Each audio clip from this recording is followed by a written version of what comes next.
Hi, everybody. We're going to start in just 30 seconds or so. Rachel's letting everybody in from the waiting room, but we'll get started ASAP.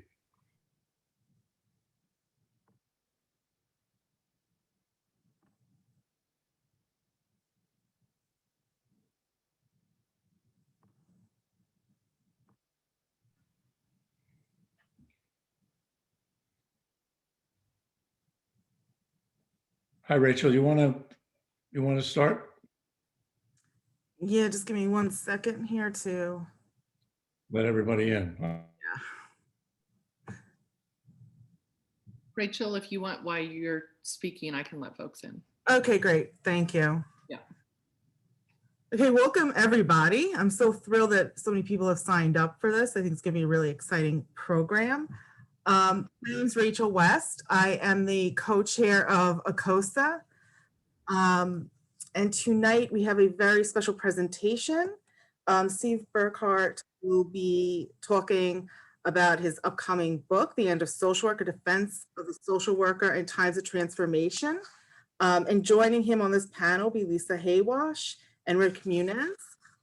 ACOSA is presenting this workshop along with the Social Welfare Action Alliance and the Special Commission to Advance Macro Practice. Just to let you know that this is being recorded, and we will be sharing that recording on the ACOSA website. It's acosa.org.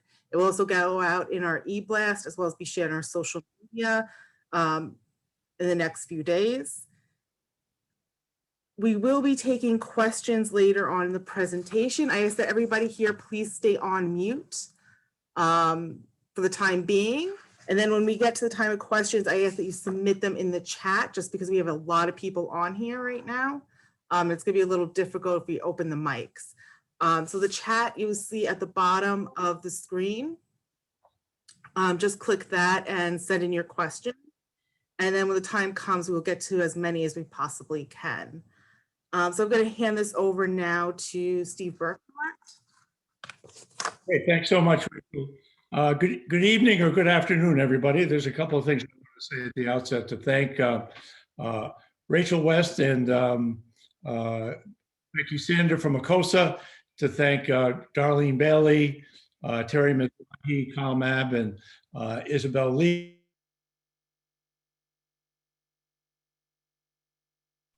Steve, your mic is muted. Steve? Oh. It's muted. Can you unmute? Okay. Yeah. Sorry for that, folks. What I started with was saying I wanted to thank people from ACOSA, in particular Rachel West, who introduced herself, as well as Becky Sander from the Special Commission, to thank Darlene Bailey, Terry Mizrahi, Kyle Mabb, and Isabel Lee, and to thank Barbara Kasdan from the Social Welfare Action Alliance, and Michael Kakunin from all three groups for the work that all of them have done to support this. One of the things I want to make clear about our format, I'm not going to do a huge amount of talking. I will make sure I prepared something initially with 9 PowerPoint slides. I said there's no way that I'm going to do 9 slides in an hour.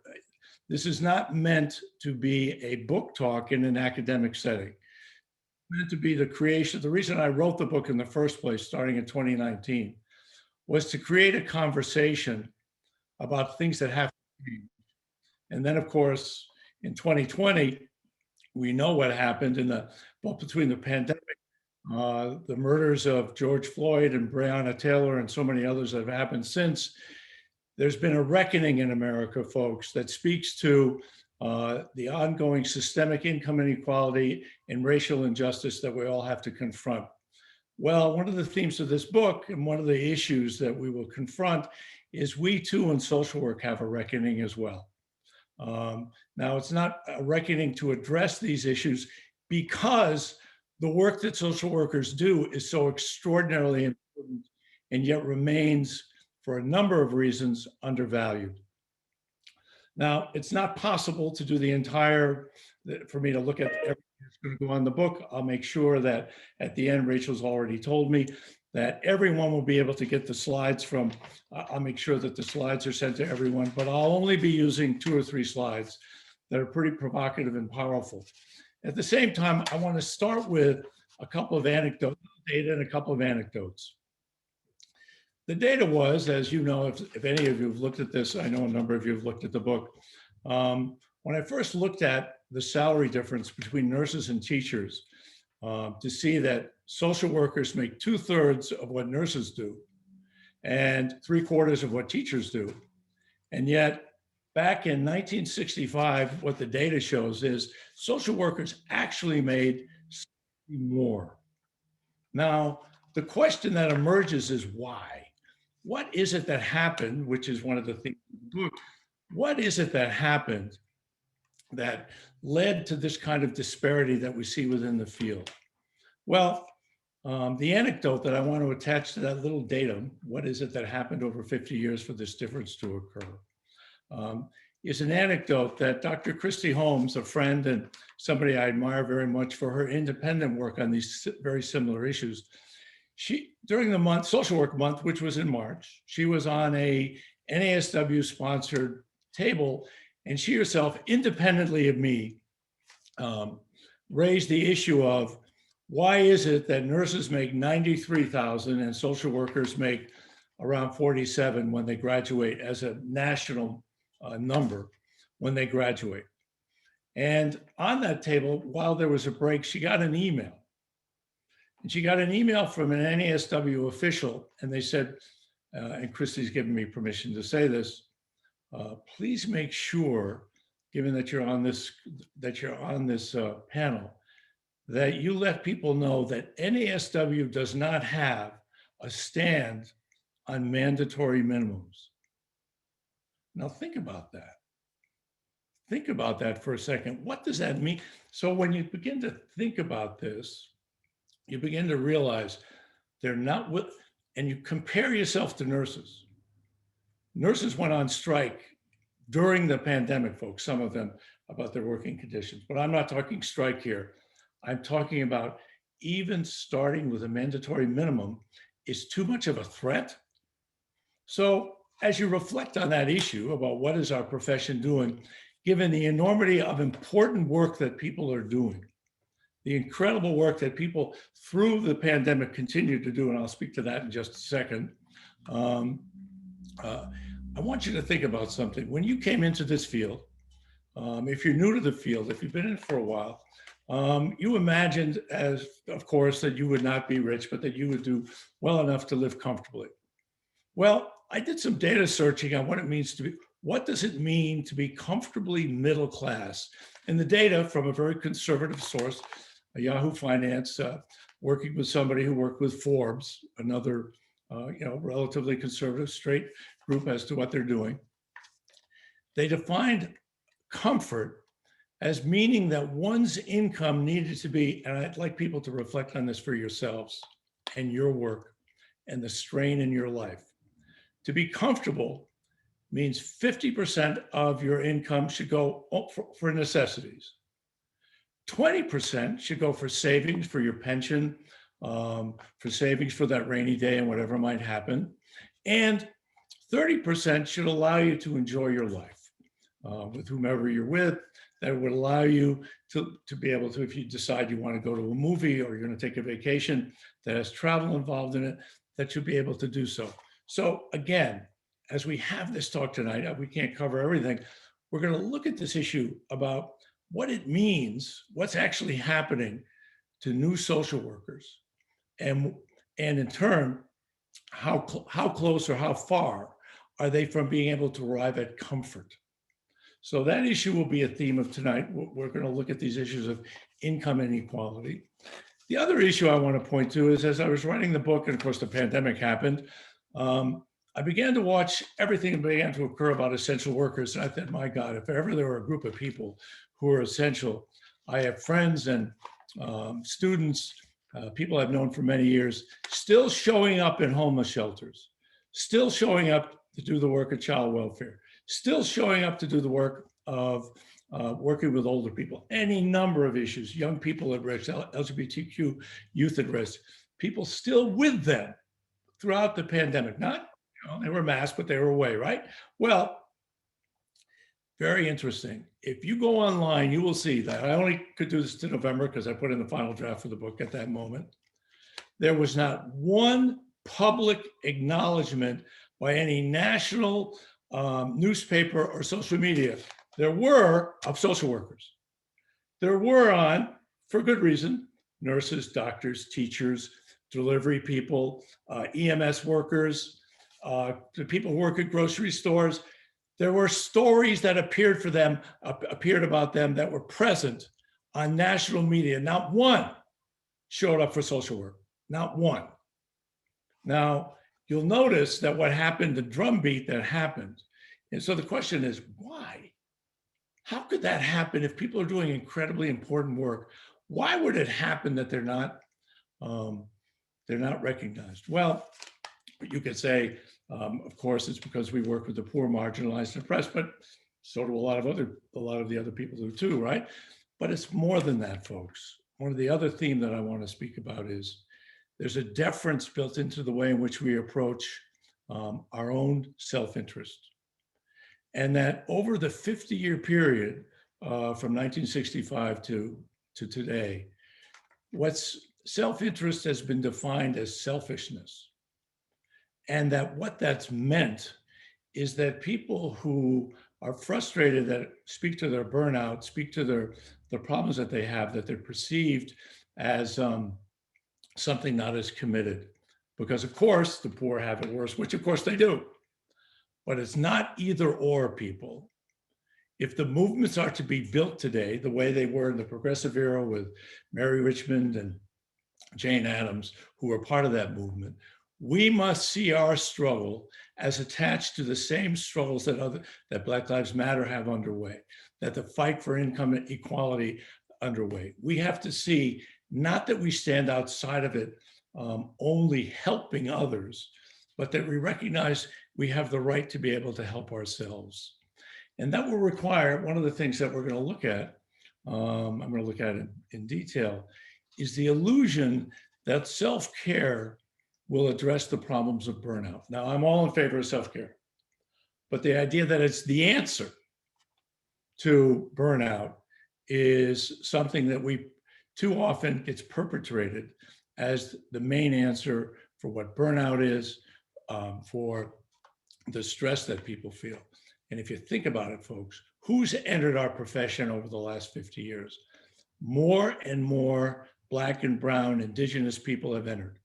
More and more openly LGBTQ people have entered. And they're expected, which means, of course, they have no wealth to fall back on other than what their income is. And yet they're expected, if you go, and we will look at this in a little more detail in a minute, if you look at the code of ethics of NASW, the first value and the first ethic speaks to service, that social workers will not emphasize self-interest, but instead will volunteer. And I'll read that quote later. But I want you to think about this and reflect on it.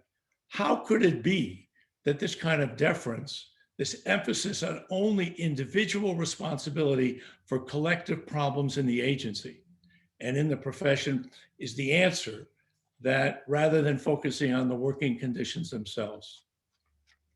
So those are going to be sort of the two themes that we can't address everything in less than an hour. I want to thank both Lisa and Rick for what they've done. We agreed that I do a little bit of this opening. We agreed that Lisa would talk and find a connection to something that from the book that Lisa, you wanted to talk about. I'll respond to that. Then Rick is going to do the same. Each of them have really exciting areas of interest, research that they're doing. We're going to factor that into what we're all about tonight. So Lisa, I'm welcoming you, so please feel free to launch in.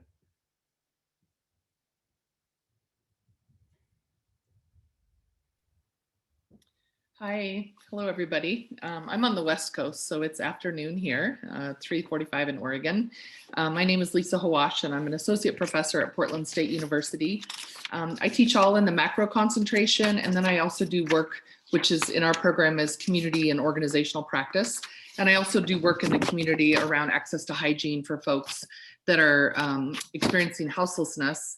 And then I also work with organizations around improving their fiscal budgets. And I think what Steve was speaking to for me and in my own experience is that our budget and budget processes are often not transparent in our organizations. And I think as social workers, we really need to take a look at ourselves and our professions around, many of us are constructing these budgets. So it's not those folks over there, it is us who are creating budgets that might lack transparency, may not include livable wage, family wage, benefits that are usable, health insurance, if it costs too much or has too high of deductible or copays and so forth that folks that are not making fabulous wages cannot even access, then that is, to me, that's a values issue. And so in what way can we as social workers make sure that budgets really are really value laden and support workers and social workers and frontline workers. An additional something that I'm experiencing right now, because our students graduate in like 7-8 weeks, is I'm sharing a lot of job opportunities. Our university is in the Portland area, and Portland, like so many other communities and cities across the country, has a very expensive housing market, both for rentals as well as for home buying. And one thing I'm noticing as I'm sharing job opportunities is that jobs will often say salary is competitive and based on experience. Does anybody know what that means? Whose experience are we matching up to? And if we don't have a lot of experience in the field, like, it tells us nothing. And so one thing I do when people send me jobs, say, would you send this out to soon to be grads? First thing I reach back and say, so what is the salary range? Sometimes I get like, we don't share that. And I'll say, like, it's really hard for me to share this job because you're asking, soon to be grads to put all this time and energy into applying when they have no idea if they can actually live off this wage. So I think there's an ethical challenge there around us divulging what the wages are, as well as so many of these jobs do not have livable wage and certainly not family wage. There are so many jobs that are requiring master's degrees in the Portland metro area in particular, and the wages go down when you get into more rural communities across Oregon that are just $18 or so an hour. And with benefits, you may still need to contribute $100 a month or $200 a month. So there's this whole way that we package our pay and benefits within our organizations, be it small, mid-size, or very large size organizations, that I think we really need as a profession to engage differently with in an effort to be more transparent. So. I remember we talked beforehand, folks, and when Lisa told the figure about $18, I think it was actually, you said $17.96 an hour, MSW required, it stunned me, right? Because we all know about the campaign, the fight for 15, right? Well, I'm going to show you a slide now, because remember, I asked you to think about what it means to be in the comfortable middle class, right? Which is not aspiring to be wealthy, it's aspiring to have a decent living. And so I'm going to bring one of the few slides I'm going to bring up is going to be this one that will, I think probably might get your attention. Whoops, I've got to do the screen share. I forgot. I didn't do the screen share. I want to share the screen where you get to see this stunning statistic, because it's really, when you look at it, it's really quite amazing. I hope you can see that now. What I did was, and again, these are from conservative sources. I didn't make them up out of air. I looked at both Portland and Tulsa, where Ric is, because comfortable middle class is different from the median income of what's defined as middle class. Middle class under the Census Bureau goes from $34,900 up to $163,000. It's a meaningless term, but comfortable middle class gets defined in that 50, 30, 20 range. Look what they're talking about. In Portland, If you're a homeowner, 106,000 is the income that's needed for the comfort. A little less, 97,000 for a renter. Income if you're a homeowner in Tulsa, 65, a little higher. In fact, most of the metropolitan areas, it's more expensive for renters than homeowners. Tulsa is a good example of that. It's 4,000 more a year to have your income to live as a renter. If when Lisa told me this about the income, I put that together, $32,760. Remember, and then if the average rent, I then found out what the average rent in Portland. I chose Portland rather than New York or San Francisco. Something, it's still expensive, but not.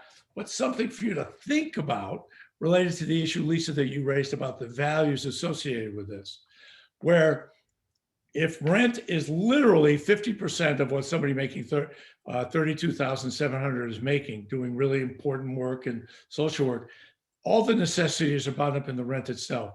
Now, student debt, I also looked this up. I found a conservative figure of about 35,000, which works out to 350. So if you look at this and you just add in, this is my data, folks. I'm not going to give you a lot of data, but the impact of this, I think, is really important. If you take what people have for student debt, you take the income they have to pay for their rent in Portland, you take the taxes that they pay, they end up with, guess what has to happen? People live with roommates, they have to. Now, that's fine when there's nothing wrong with living with roommates if it's a choice, but at some point people may want something else. It also means that people do part-time work. One of the things not investigated, but literally I have explored, people do the incredibly important social work they do, and then they do part-time work. Another important thing, I have met and worked with staff, social workers, MSWs, who have food stamps, right? So we're not just talking about the poor, right? We're talking about what's happening to social workers. And as Lisa said, limited health care, no savings, no pension. So all this is covered in much more detail. But the important point about this is, so for example, I'll give you another anecdote. We have an amazing teacher who's been working at Silverman School of Social Work as an adjunct. She teaches 4 courses. She's older than me. And I stopped her one day and I said, why are you, my God, you work so much. You must really love this. She said, well, I love it, but Steve, I have no real pension. I said, wait a second, you worked in a really important hospital. She said, I know, but in order for me to be able to take care of her partner had some chronic illnesses. I've got to do this. So her pension. So what we're saying, if we're going to pay attention to the sustained commitment to ending income inequality, it's not okay for people to retire in near poverty, and that's all right. That they have to then continue to work into their late 70s and 80s. It should not be an option. And that we as a field have to be able to take this on and not ignore it. So Lisa, I know you had some comments as well related to some of this. And then Rick, I want to be able to turn this over to you as well.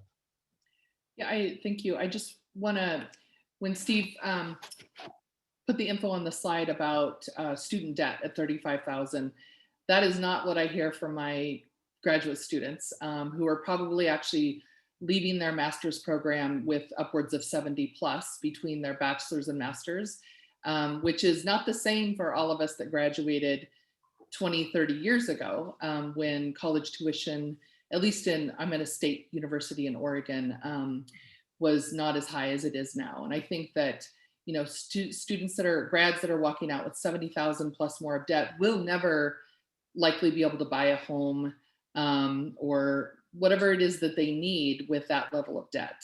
Their student loan payments are enormous.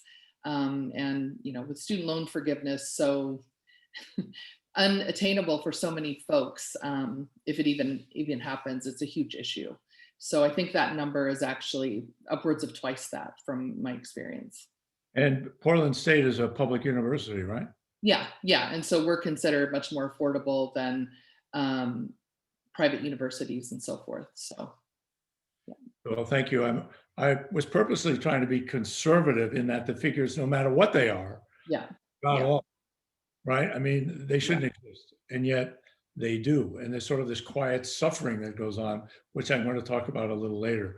But Ric Munoz from University of Oklahoma in Tulsa, I want to thank you for being here as well, and your own comments and reflections. Would be great to hear from you. Well, thank you, Steve. You mentioned that my name is Ric Munoz, and I'm from the University of Oklahoma. And I'll just begin by saying Steve's book is disturbing. And I don't think he would take issue with that statement, because if we're not disturbed by the things that he points out, then that would be the problem. Or maybe we aren't disturbed as much as we should be by the structural issues that he points out with social work as a profession. And the two areas, my research interest, one of my main areas of research is hopeful thinking. And it's a really basic concept. The idea is that when a person is hopeful, they're much more likely to be motivated to try whatever it is that they're trying to achieve in life. And I do that work with vulnerable populations like survivors of domestic violence and homeless individuals. And so if you're hopeful in a difficult situation, you'll try to continue to achieve your goals. And what makes you hopeful is that there's a pathway to your goal. So say if my goal is to leave homelessness, and I have a pathway where it be the social services I'm provided or have access to, then I can take that route, that pathway, and achieve that goal. And when I recognize the pathway, I will get more motivated. So to take the basic idea of hopeful thinking to what Steve points out in the book, the two areas I want to talk about is his mention of self-care and ethics. He's got a couple of sections in his book that specifically address those concepts in relation to his theme. And so what I've seen over the course, and I don't think I'm unique in regards to this, but when we see self-care talked about in social work settings, oftentimes, and I've been through many of these self-care presentations and trainings and things like that myself, and again, I don't think I'm remarkable in that regard, is that you'll see self-care for our discipline talked about. Well, you'll see the presenters start to say things like, think about being with your family, or thinking about going on vacation, or how good it's going to be when you're at home on the weekend. Well, when you start to think about that, and this is what Steve's book really got me into thinking about, is, well, why is that the nature of a lot of the self-care presentations? Is it implicit when we hear those kind of self-care presentations that we're accepting that if I'm a social worker and my goal is to foster social change, there's no pathway for that in my work? I realize that my work's going to be a grind every day. It's going to be tough. I don't know how much impact I'm going to be making collectively. Maybe I'll help clients individually, but maybe I'm not going to have a huge impact. And so I start to lose hope that my work is having a major impact on social change or society. And so in that case, I start to lose hope and I get burned out. And the only way to get feeling better about my own overall health is I start thinking about my goal of going home after this job's over, or I start thinking about vacation or all those kind of things. And then when you think about, not in social work, that's commonly accepted. But imagine if I were working for SpaceX or one of the big private employers that are considered to be great workplaces. I don't think that they would say that we want our employees thinking about all the time while they're at work how soon they can get out of here. We want them to feel rewarded with their work and motivated and energized, because we want them to be hopeful when they go to work each day that I'm going to make a difference.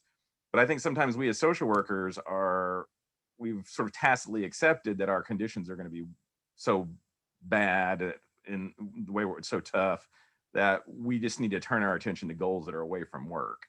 And that's a little disheartening in terms of that. Though at the end, he finishes the book with some positive ways that we can create new pathways for ourselves and regain hope in the fact that we can promote social change.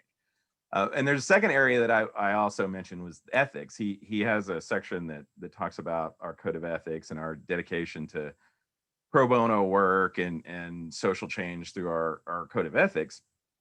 Well, then I started thinking about it. His book got me thinking, well, are we saying that if we're really going to foster social change, that we're going to have to do it on our own time? We have to work pro bono to if we want to get involved in political activism or organizing.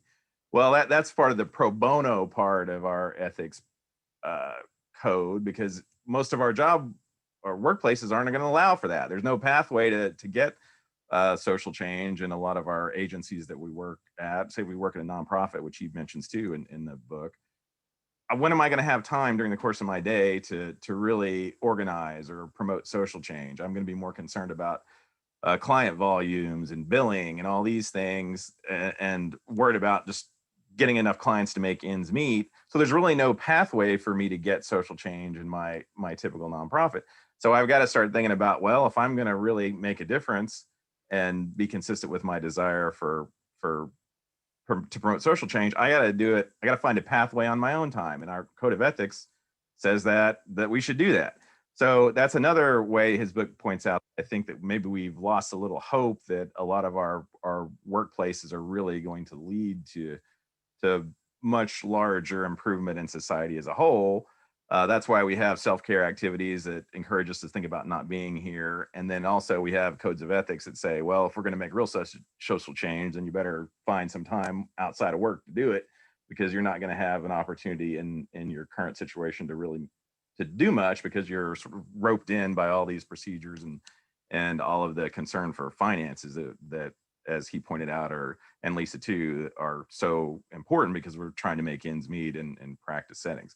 So I think those two things they really stimulated my thinking in regards to maybe we as a profession have collectively lost a little bit of hope that we're really going to be able to create a egalitarian workplace that not only for ourselves, for our clients, and we've just sort of resigned ourselves to that a little bit, maybe a little more than we should. And I think that's what Steve is pointing out, that maybe we shouldn't resign ourselves to that. Maybe there are new pathways of change that we can find that'll give ourselves more hope that we can actually make a larger difference and not just be focused on getting by.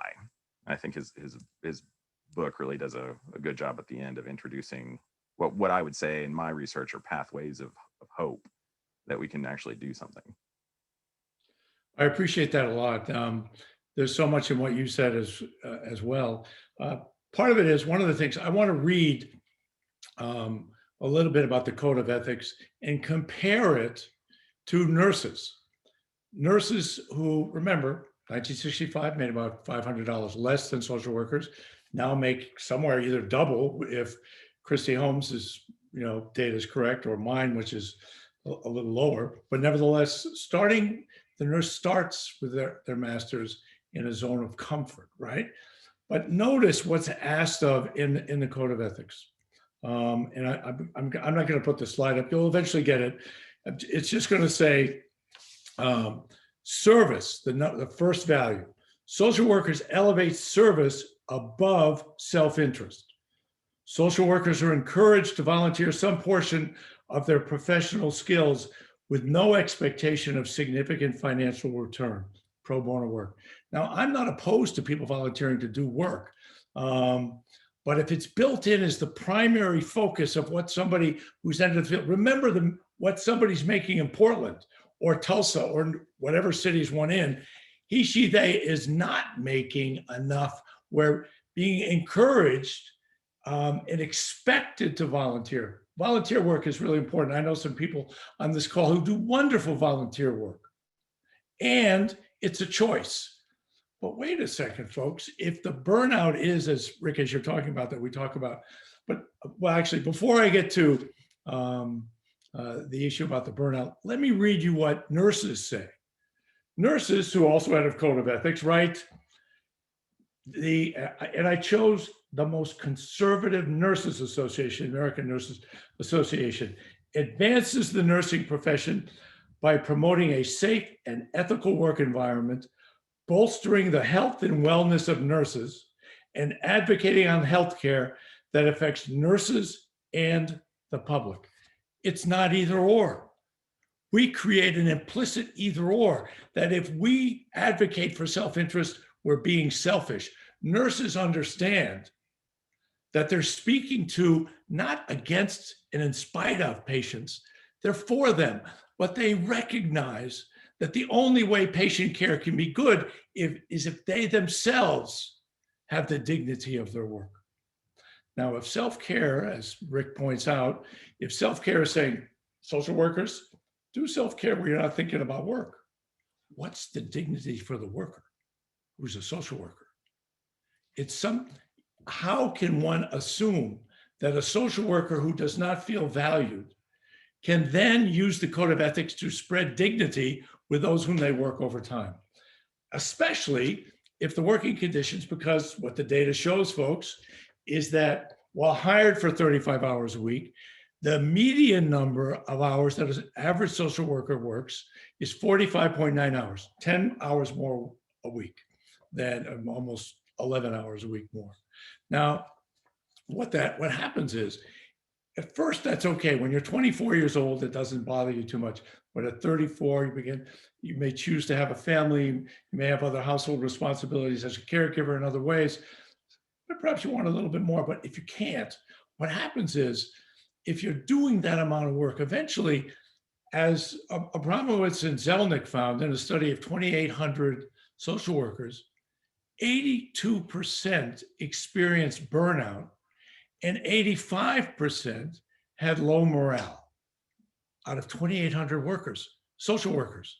Now, what happens, what that speaks to is the drumbeat of demand that Rick was speaking about, that comes from, I don't know if we'll have time to get to this, I hope to, about why agencies are constrained the way they are, and what's happened to the welfare state. I don't know if we'll be able to get to all of that. But within this, what it means is that as chronic stress eventually affects the brain, folks, the frontal lobes. So the frontal lobes begin to be so tired that what literally is the only thing that can happen is that instead of self-care, people are too exhausted other than they keep doing what they're doing. So instead of self-care, because the work becomes so demanding, they're not able to actually do what they themselves would like to do. Plus, as Rick, your great insight, self-care is then imagined as what you do somewhere else rather than I love what I do and how there's hope generated for me in relationship to those with whom I work. Now, I hold academia in part, social work professional leadership, and some of us in social work academia partially responsible for this. My data showed that at the APM in 2019, 2020 was a mess. In 2019, there were 18 presentations on self-care by academics on what could do for self-care. There was one on working conditions. So we're asking people perhaps needing food stamps, perhaps living doubled up, perhaps not able to find a good apartment, working extra hours, and we're somehow asking them that, self-care will be the answer. The message gets delivered, what? That the problem related to burnout is an individualized problem, not a collective one. Thus, the problem begins to, it must be because I don't care enough. And we get what I call agency, and I'm going to stop in a second because I want Lisa, Rick to also speak, but agency social Darwinism gets created. We all remember social Darwinism. We talked about 19th century stuff where survival of the fittest got applied to the community so that people who rose were the best people, which was, of course, a reactionary thought. But in social work, you all know this to be true. I've seen this more and more time and time again, both as an executive coach in my consulting and my work, students. Agency social Darwinism is survival of the exhausted. He, she, they who works the most is the most committed worker, even if he, she, they gets sick. So let me tell you, I'm going to pause because I really don't want it to be just me talking. I'd like to hear, Lisa, you're doing a lot of work on budgets. You do a lot of work. I'd like each of you to have an opportunity to share your own insights, whether it ties to my stuff or not, things that you think would be important for people on this call to pay attention to on this conversation. I noticed in the chat a bit ago, Carolyn noted about funders and the deliverables. And Sheila noted about it's a matter of leadership, which I agree to both of those. And I think if we are approaching funding differently, where social workers are actually engaged with grant writing, not to say shove it in their job, but actually to collaborate so that if they're working with folks that are in development that aren't doing the work with community members or clients, whatever the folks are that the organization partners with, that the grant writers understand what the work is and how it's done. Because I think we often get ourselves into funding that requires lots of reporting and takes time away from the actual work. And so making sure that the funding that we are seeking actually matches with the work we're doing and that our values are embedded in that. And I think so often there's a big disconnect there. And so I think that engagement piece is super important. I also am not a huge fan of boards and, just a few people in leadership constructing the budget without other engagement by workers and program coordinators and program managers. I know so many folks who are also in leadership positions or who are engaging in the work and have no idea what the program budget is. And they're told, well, we don't share that. So that lack of transparency across our organization impacts how we, as whomever is doing the work, can engage in the work and have an understanding or a lack of understanding of how the budget works and what are the funding streams. I know that many, pieces of work have been put on organizations and deliverables and required outcomes, and where's our agency? And I think finding the most flexible funding so that we can be the most responsive to community that has told us what works for them, rather than what, quote, professionals have decided what works best for community. So I think that funding piece is a huge component, as well as the engagement, or at times lack of engagement in the process with people who are engaged in the work. That's a great point. I wanted to say one quick thing. One of the things that happens about budgets to executive directors who care, and there are many of them, there's some on this call I know, I'm going to speak to something in a minute. One of the things is the funding from a city or a state can come in. There's an example from a good friend of mine, Dr. Linda LaSalle Bryant, where she received it when she was an executive director. She received a grant funding in July for her agency, her child welfare foster care agency. She got the money in June. Now, people, when I've said this before, people say, you mean they got the money in June? They got the money in June, or the grant in June, and then they got it in July. No. 11 months later, they got the funds. So the constraint on the executive who cares on where do you find the funds, because you have to then work with your staff, where they're kept in a slippery slope of vulnerability, overwhelms them. And on top of it, other things that happens, and then Rick, I want to turn it over to you.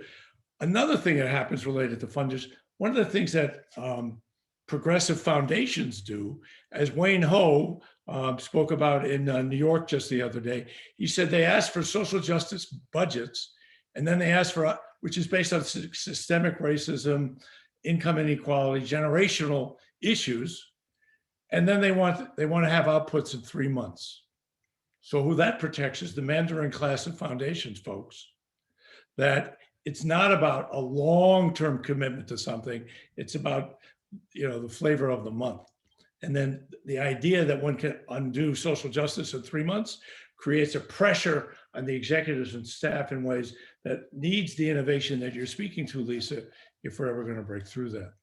Rick, your own thoughts on the work you've been doing, and I'll just add quickly, Steve, your what you said and just then, and also your book made me think of this data that I'm working on now. It's with child welfare workers in the state of Oklahoma, child welfare social workers, and we've got a hope scale, a burnout scale, and we've got also items that look at working conditions.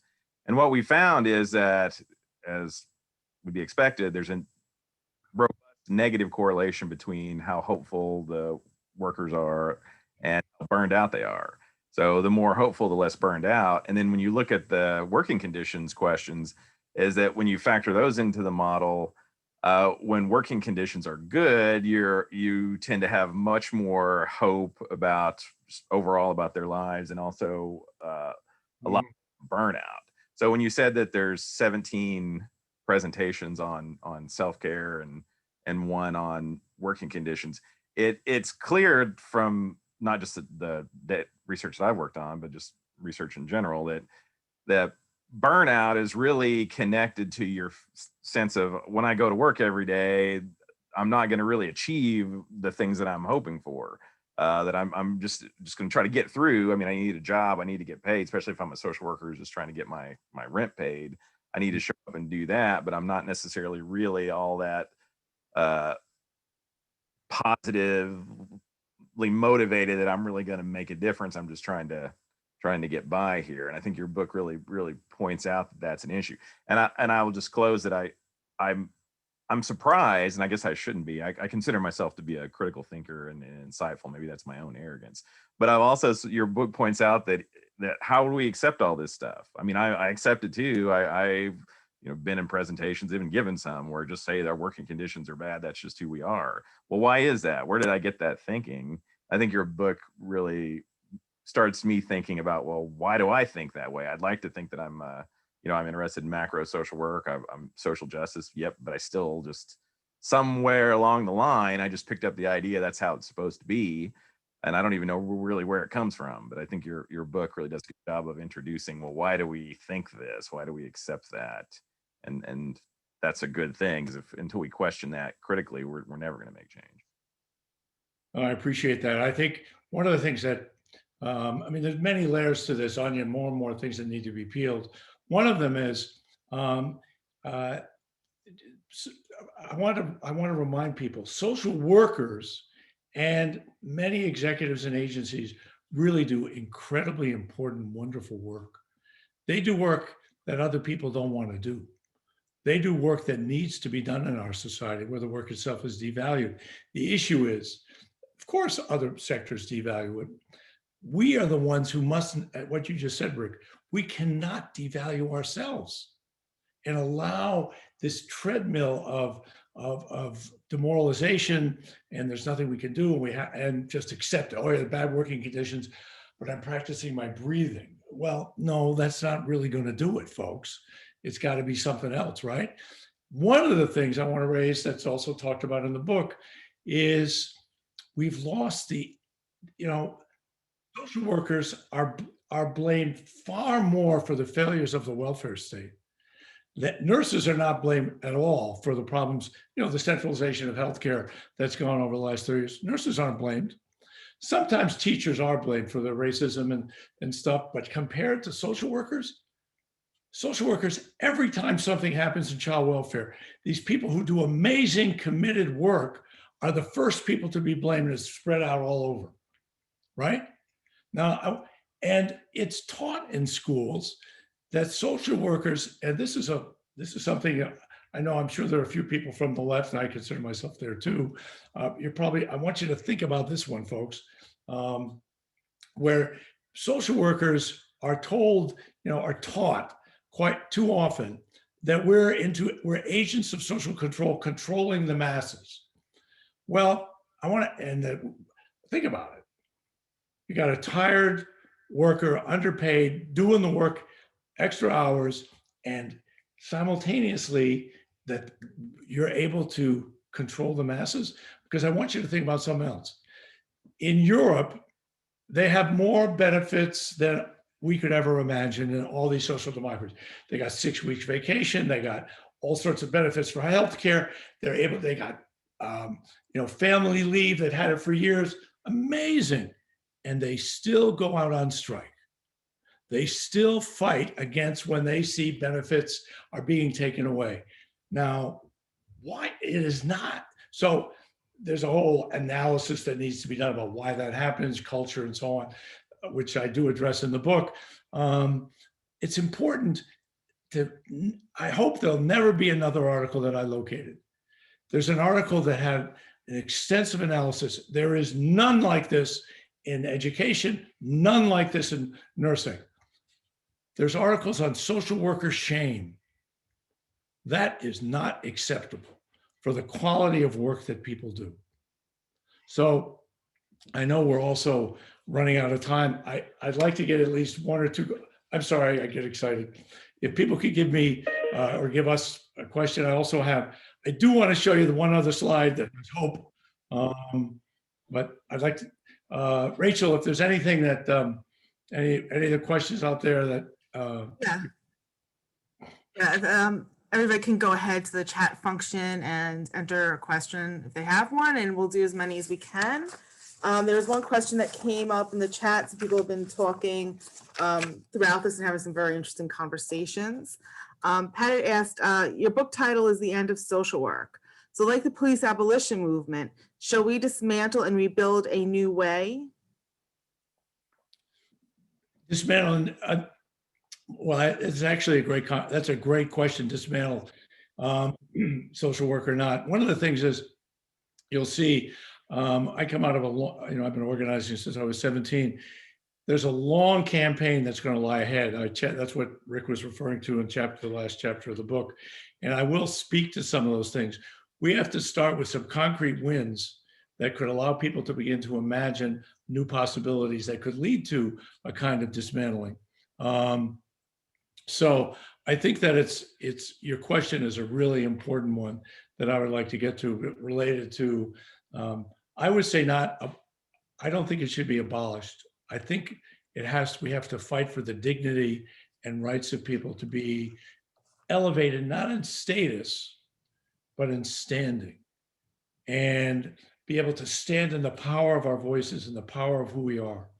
The motto that I would follow, I'm getting worried about time here.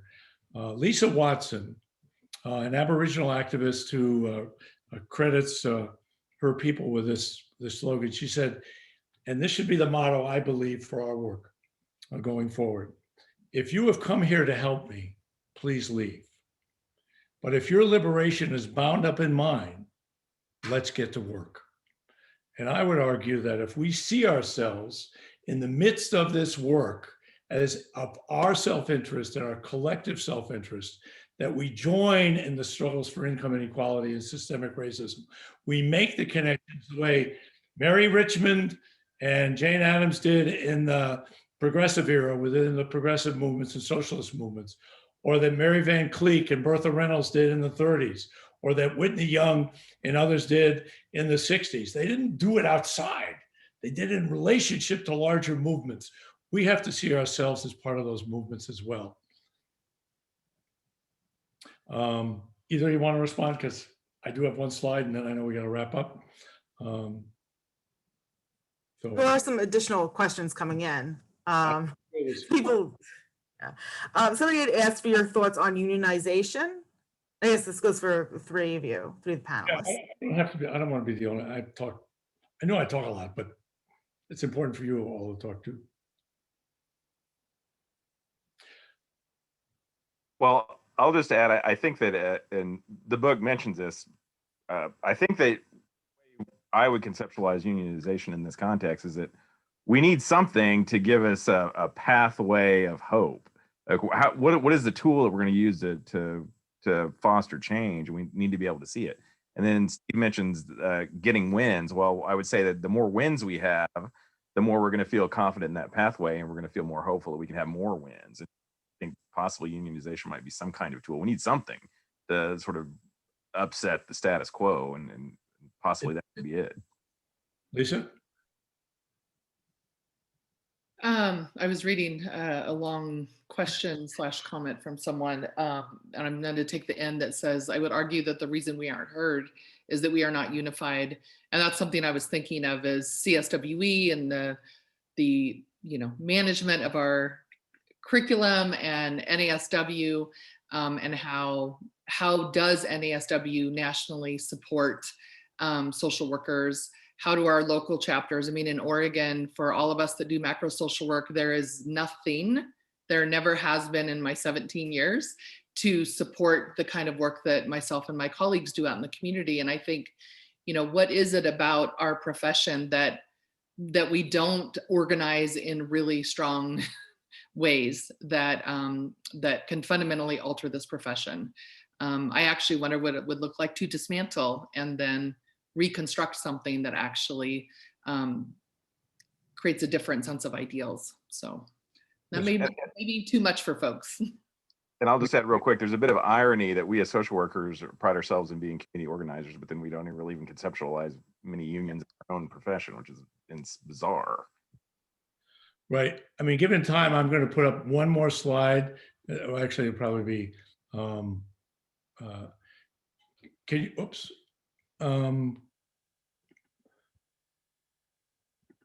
So can everybody see this slide? Yes. Okay, so there actually is a model of organizing within ASW that's quite remarkable. The work of Sandy Burnaby, Mary Pender Green, and Bob Schachter over about a 10, 11-year period did some amazing work that would be really important for people to study if we're going to begin these campaigns of transformation within the field. And I really recommend that their work can be found on YouTube. It could be found elsewhere. I quoted, there's a case study about them in the book that's quite inspiring. I also think, as Rick said, and as Lisa spoke to, we have to begin with some short-term campaigns to begin. You've got to have, we can't just assume, we can't just have a coup as to what has to happen. It's going to be, this is a long haul work, folks. It's going to take 5 years, 7 years. But there are examples of 3 interconnected short-term campaigns that are concrete and speak to everything that people would like to see happen. One is the 3 for 5 campaign for salary improvements that was begun by a number of upstate executives and their staff.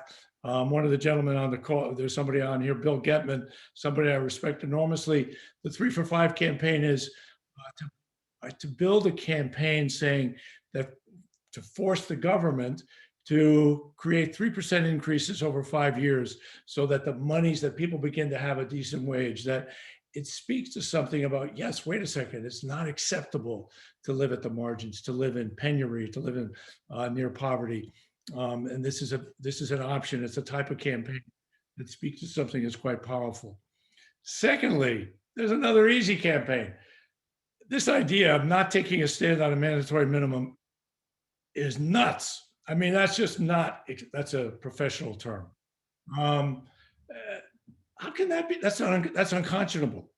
It's unconscionable that we don't have a standard.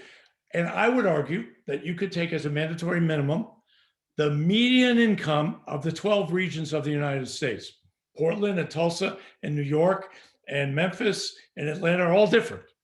So, but the median income is simply in the middle. It's not way too high, it's not too low. It is something that has a minimal need that people would be in order to live. By the way, the median income is nowhere near the level of comfortable middle class. At the same time, it's way above $18 an hour. The other one that I speak quite a bit about in the book, the code of ethics has to be modeled after nurses' codes. An end to, not if people want to volunteer, it's fine, but an end to this idea that volunteerism is necessary for underpaid workers as a demonstration of your professionalism. It is not. Volunteer outside, yes. And the idea that self-interest is a necessity is not selfishness needs to be built into this. If we were to have the code of ethics of the most conservative nurses association, it would speak to, and the book talks about this, it would be an extraordinary turn for what we in the field would combine both self-interest, collective interest, and Lisa's Watson idea of what she spoke to, that our liberation is bound up in those with whom we work. As for inside academia, there's some academics on here. There should be 18 presentations on working conditions with all, I do have a lot of respect for participatory action research that people have done, and they have to use it with the same energy and commitment that they've studied self-care. We have to have practice models that are designed to work with the poor, marginalized, and oppressed. Not everything about all things for all people. I want to thank Willie Tolliver, my colleague at Silberman, who introduced me both to Just Practice by Janet Finn and the Liberation Health model by Belka Martinez and Fleck Henderson. No time to get into it, but these are models designed with the idea of the equality of that relationship that's powerful and unendingly liberating both the worker as well as the person across from you. No time to get into it, but we need to expand it as a foundation, not psychotherapeutic dynamics that we need to, of course, have a little of, but it's not at the expense of this. The final thing, given that we're almost at now we're over time, I want to thank people and have Barbara Caston come on. Everybody's going to get this, a way to join the 3 groups. I have something related to, I want to continue. This conversation is to build a campaign for change. I have 2, 2 places where we can continue this conversation. Also, there's the book order and stuff. But I'd like to turn it over to Barbara Caston from Social Welfare Action Alliance. Everybody's going to get these slides. At the same time, I'd like somebody else to be able to. And I also want to thank Lisa and Rick for your thoughtfulness to spend time reading the book and for your insight and just great analytic work. Barbara, make sure you're on mute. Take yourself off mute. Steve, I just need you to stop sharing your screen so I could bring up Barbara's. I apologize. That's right. Hogging the screen. That's right. Okay. Sorry.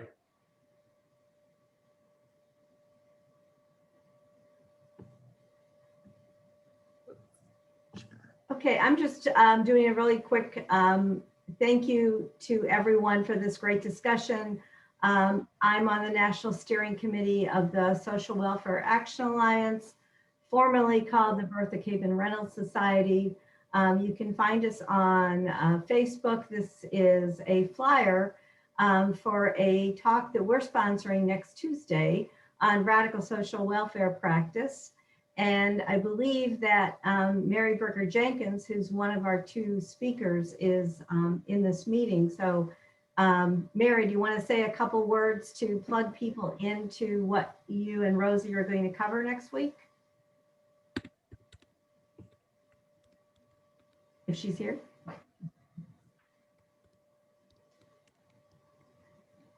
All right.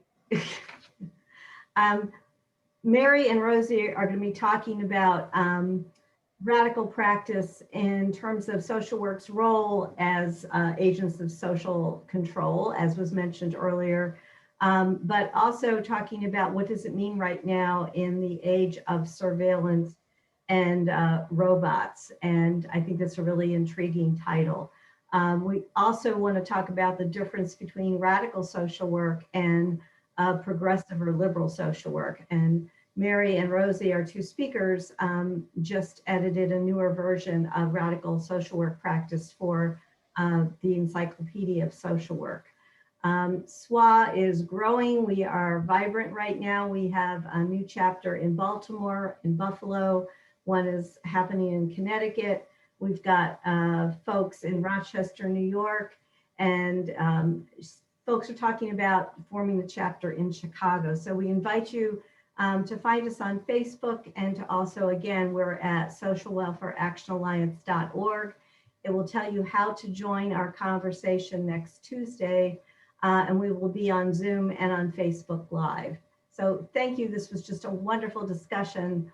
I wish every social work student could be part of this, because I think it's so important. We are, as someone said, we're teaching community organizing, but we're really not teaching organizing. And we're not talking about charity versus solidarity and social change. And I think that still keeps us apart from our clients. And this professionalism that I've seen so emphasized in the classroom doesn't make students feel that they're also workers, and therefore you shouldn't unionize. So that's been sort of my experience in teaching macro practice for 30 years. So I really enjoyed this discussion.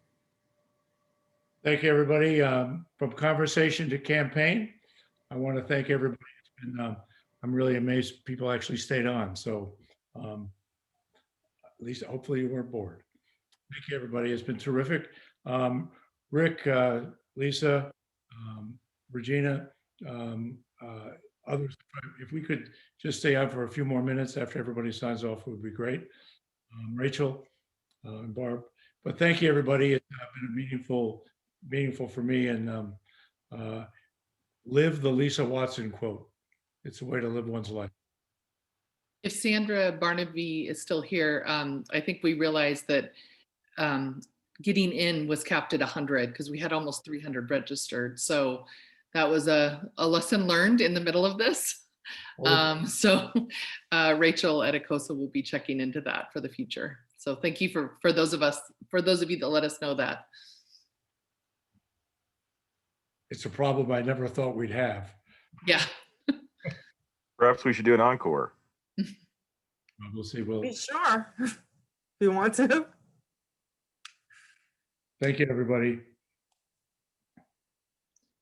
I know we could continue, but I feel like it's not fair. I don't know. Yeah. And Rachel, I think some folks have asked if you would also save the chat and share that when you share the other Oh material. yeah, it's already saved. Okay, great. Because yeah, I know there's people were putting resources and so forth. So Yeah. Thanks, everybody. That means a lot to me.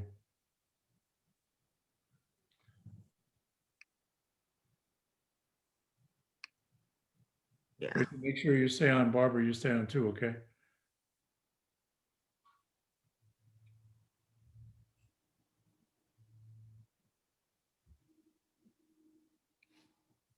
I'm going to stop recording and Okay, good. But don't lose it. we got to go to the cloud. Good. Okay, great.